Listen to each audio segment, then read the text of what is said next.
कोविड-19 के बाद जो सबसे ज़्यादा तेज़ी से फैलने वाली बीमारी है वो मंकी पॉक्स वायरस की वजह से है। आजकल बहुत ज़्यादा इसके बारे में देखने को मिल रहा है कि दुनिया भर में इसके ज़्यादा केसेस रिपोर्ट हो रहे हैं। तो इसके बारे में मैं आपको ये बताता चलूँ कि ये कोई नई बीमारी नहीं है, ये कोई नए वायरस नहीं है, बल्कि ये 1958 में पहली बार रिपोर्ट हुआ था और इसके केसेस जो अफ्रीकी ममालिक थे वहाँ देखने को मिल रहे थे पहली बार। में मंकी, रैट्स और जो इस तरह के जानवर हैं उनमें ये ज़्यादा देखने को मिल रहा था और उनसे ये इंसानों में मुंतकिल होकर पेचीदगियाँ क्रिएट कर रहा होता है। तो उसके बाद 1970 की दिहाई में भी इसके कुछ केसेस देखने को मिले थे, लेकिन वो जितने भी केसेस थे उनकी कोई ना कोई ट्रैवलिंग हिस्ट्री थी उन ममालिक के अंदर, या ऐसे लोगों के साथ उनका क्लोज कॉन्टैक्ट था जो वहाँ से ट्रैवल करके आए थे या वहाँ पर रहे थे। लेकिन उसके बाद मई 2022 में भी पाकिस्तान में भी इसका एक आध केस रिपोर्ट हुआ था और वो भी सारे क्लोज कॉन्टैक्ट की हिस्ट्री के साथ थे।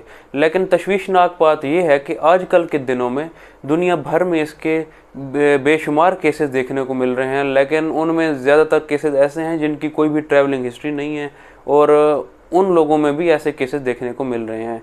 तो इस वायरस के बारे में अगर बात करें तो आपने चिकन पॉक्स और स्मॉल पॉक्स वायरस के बारे में सुन रखा होगा। ये वायरस भी उसी फैमिली का ही वायरस है, लेकिन वो जो स्मॉल पॉक्स जिसको चीचक भी कहा जाता है वो 1980 में दुनिया भर में से वो इरेडिकेट हो गई। मंकी पॉक्स की बात की जाए तो ये भी उसी फैमिली का ही हिस्सा है। मंकी पॉक्स है, ये कोई ख़तरनाक किस्म की बीमारी नहीं है, लेकिन इसके बारे में जो क्रिटिकल इश्यूज़ हैं वो ये हैं कि बहुत तेज़ी से ये एक पर्सन से दूसरे पर्सन में फैल रहा होता है। अगर इस वायरस के बारे में बात की जाए, ये एक मुतासरा शख्स से एक सेहतमंद शख्स में कैसे मुंतकिल हो रहा होता है, तो वायरस ज़्यादातर स्किन टू स्किन जो क्लोज कॉन्टैक्ट है उनसे भी ये फैल रहे होते हैं और जो रेस्पिरेटरी ड्रॉपलेट्स हैं उनसे भी ये वायरस एक पर्सन से जो दूसरा सेहतमंद शख्स है उसमें ये ट्रांसफ़र हो रहा होता है। इसका जो इंक्यूबेशन पीरियड है, जिसका मतलब ये है कि इन्फेक्ट होने से लेकर उसकी इलामात आने तक वो 10 से 14 दिन तक का है। अगर इसकी इलामात की बात करें कि ये एक शख्स अगर इससे इन्फेक्ट हो चुका है तो कैसे पता चलेगा कि ये मंकी पॉक्स वायरस की इलामात आ रही हैं या किसी और डिज़ीज़ की वजह से हैं,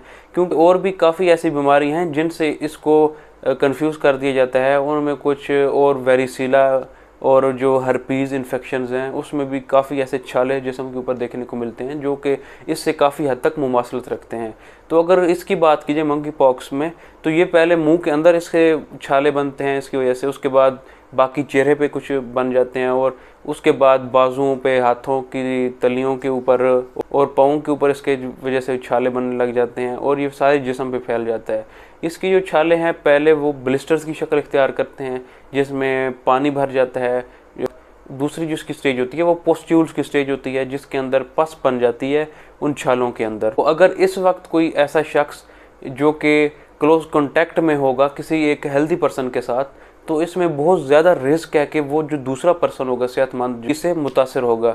और इनके बाद जो पोस्ट्यूल पस वाली स्टेज है, इसके बाद एक वो हीलिंग स्टेज में चले जाते हैं, उसमें स्कैब बन जाती है। स्कैब फॉर्मेशन के बाद वो ऊपर से स्कैब जो है वो खुश्क होके जिस्म के ऊपर से वो गिर जाता है।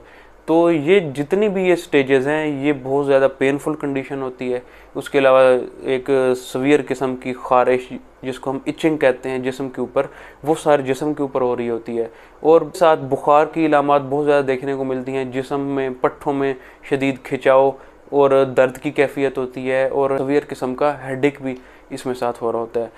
तो अगर इसकी जो ट्रीटमेंट की बात करें तो इसका कोई ऐसा ट्रीटमेंट नहीं देखने को मिलता, क्योंकि ये पहले जैसे मैंने आपको बताया कि जो स्मॉल पॉक्स और जो चिकन पॉक्स वायरस फैमिली है ये उसका हिस्सा है, तो जो उसकी वैक्सीन हैं वो भी 80% तक इसको कवर दे रही होती हैं। लेकिन जिस तरह जिक्र किया है कि 1980 में वो वायरस एक किस्म का इरेडिकेट हो चुका है वर्ल्ड वाइड, तो बहुत कम ही है कि बहुत कम जगहों पर उसकी वैक्सीन मुहैया की जाए।